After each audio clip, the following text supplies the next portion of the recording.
Da, încercăm să facem o fotografie într-un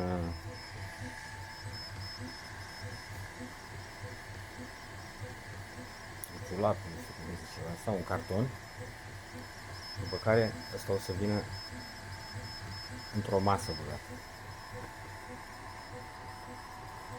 Deci asta e imaginea, după care o să fie umplută cu rășină aici. Toate găurile astea. Aici o să mai fie aceeași imagine dată vertical. Asta e pe orizontal și mai băgăm una aici pe vertical.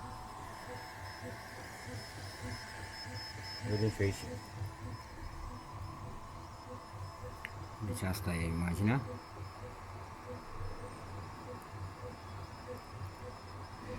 Astea schimpii.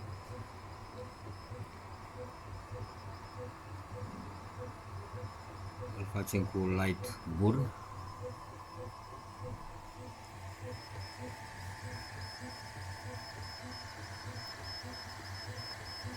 Să vedem ce o să iasă. Când o termin, o să bag toate filmatele de când am început masa până când o termin. Mai e puțin de muncă. Să fac partea asta de aici. Asta e gata. Aici, uitați imaginea.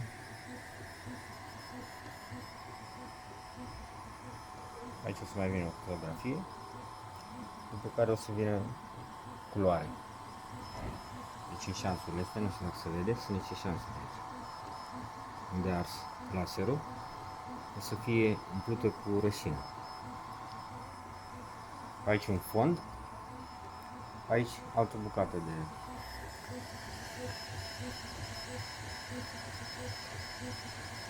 rășină. Și vine încadrată într-o masă.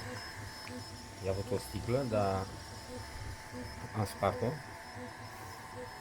și băgăm asta. O umplim cu rășină să vedem ce iese. Vă salut, ceau!